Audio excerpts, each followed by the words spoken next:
And I'm joined by Robert Griffin III, and man, Heisman, Pro Bowl in the NFL, now media.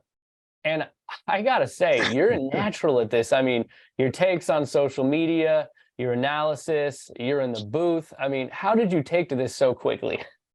Well, first I got to say thank you. I appreciate that. And secondly, TVs wasn't anything that I ever wanted to do. My broadcast agent bothered me for 3 years while I was playing in Baltimore, and he really felt like this was something that I could do and do at a high level. I honestly did not want to do it, and I kind of caved after my last year with Baltimore and went to a audition, and they loved it. And I kind of saw what he saw from the reaction from the executives. And from that point on, it was just about being myself. I didn't have a coach when I got into this, didn't have really any guidance on what to do. But the one thing I wanted to make sure I did was be myself. So I like to have fun. I like to, be honest, no matter what broadcast you're on or who you're talking about. And I think the fans appreciate that because it's not about hot takes and trying to get people fired up. It's about giving the fan what I think they deserve. And that's true football knowledge and true sports analysis or entertainment analysis from the heart. Yeah, and I promise we're going to talk football, but I've been in the media a long time. I've taught people how to do TV. You jump off the page. I think you're just doing a fantastic job, and I can't commend you enough. I'm glad you made the leap. I know you probably got pulled into it a little bit, but I'm really happy you did it.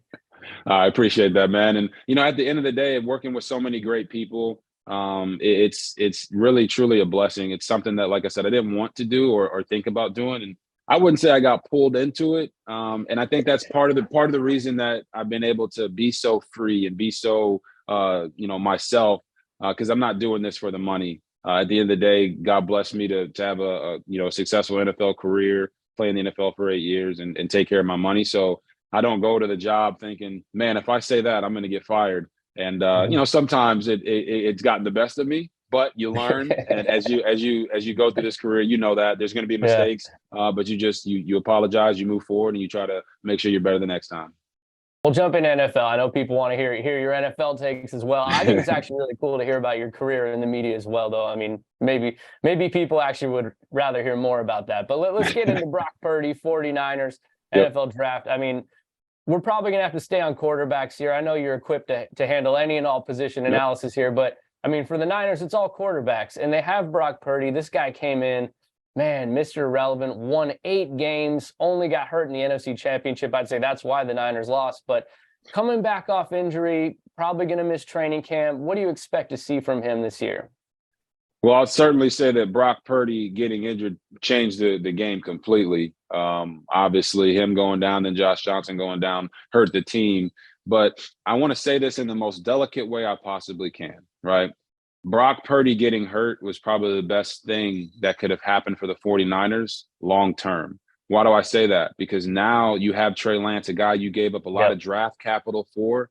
He's going to get an opportunity to get every single rep in the offseason with that number 1 offense.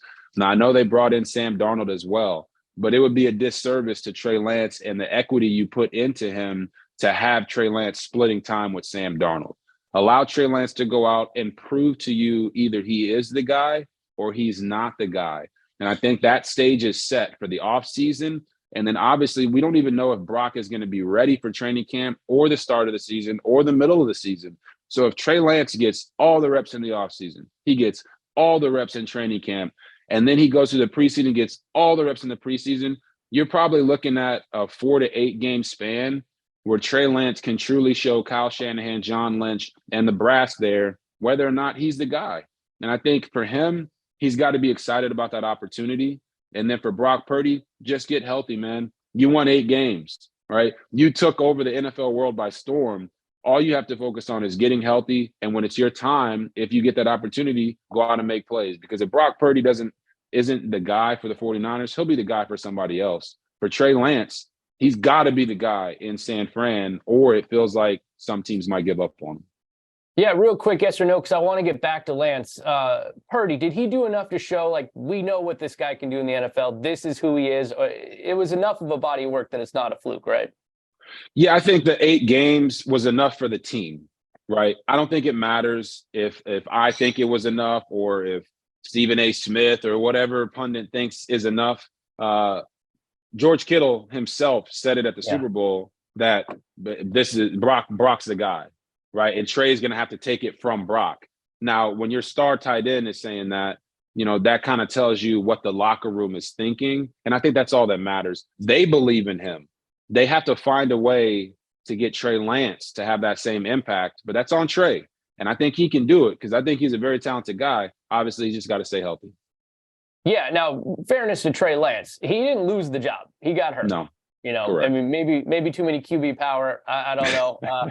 He got injured. I didn't like the way he was being used at the time.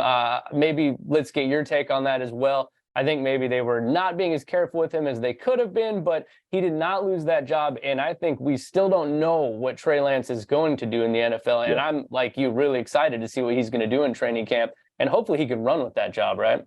Yeah, I agree. I think Trey Lance, we still don't know what he is. I think there was a stat out there that Tom Brady threw more passes last year than Trey Lance has thrown in like the last 3 or 4 years. That includes college, right? Because he had the year where he didn't really only played one game. And of course, in the NFL, he's been banged up a little bit. So I've heard a lot of talk about his use and the quarterback powers. And I think what happens sometimes with coaches is you have a guy that's got so much skill and so much talent. You want to showcase all of that talent. Why didn't they run Brock Purdy on quarterback powers? Well, because Brock Purdy's like 4'3", okay? Yeah. And he's now Purdy's a guy that can run and move around, as you saw his creativity throughout the year. But that's not a skill that they're saying this gives us an advantage. With Trey Lance, they felt like it gave them an advantage. I don't think they'll shy away from that when he comes back. I think Trey Lance just has to show that, hey, I can run the same system that you ran with Brock Purdy. I can run the same system that you ran with Kirk Cousins in Washington. I can run the same system that you ran with Matt Ryan in Atlanta.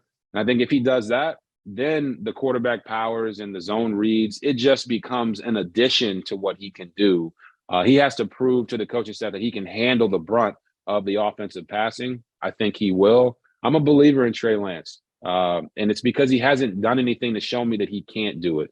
He just has to stay healthy and stay out there on the field and get those reps, because those reps are learning experiences for him. We talked a little bit, mentioned kind of like the hot take machine, et cetera, earlier. I'm hearing people saying that they should trade Trey Lance, and I think that's insane. But what do you think? I think you probably agree with me. No, I think it's insane, and I think it's insane for one particular reason is where's the trade value, right? Trey Lance has to build up trade value before you can trade him. Now, best case scenario for the 49ers, because I'm an optimistic guy, right? I'm not a pessimistic guy. Best case scenario for the 49ers is Trey Lance dominates the offseason, dominates training camp, and in the first 4 to 8 games of the year, he dominates the NFL. Why do I say that? Now you have a choice, 49ers. Do you go with Trey Lance or do you go with Brock Purdy? If you go with Brock Purdy, you can trade Trey Lance because there will be people interested in giving up a first-round pick or a second-round pick to go get him. If you decide to keep Trey Lance, there will be people who are interested in going and getting Brock Purdy because of what he did in that 8-game stretch. Now, of course, he's going to have to prove that his elbow is okay because that's a massive injury for a quarterback throwing the football. But that's the best case scenario because then the 49ers are sitting in a situation where they have dealer's choice. But if Trey Lance doesn't go out and they don't do everything they can to develop him, they have no trade value. And at the end of the day, it's pie on your face because you gave up so many picks to go get him and you didn't get really much out of him. Not any accolades, not any championships, not any games won to the sense of, making it worth it. So I think they're really focused on making sure Trey Lance puts his best foot forward. And I think you'll hear a lot of positive stuff coming out of camp. Yeah, and let's be honest, the Niners went through 4 quarterbacks last year, and Trey Lance and Brock Purdy are both on rookie deals.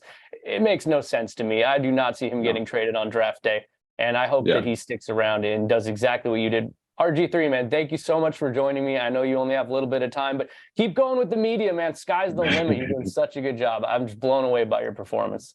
Appreciate you, brother. And once again, I thank you for the high praise. It means a lot.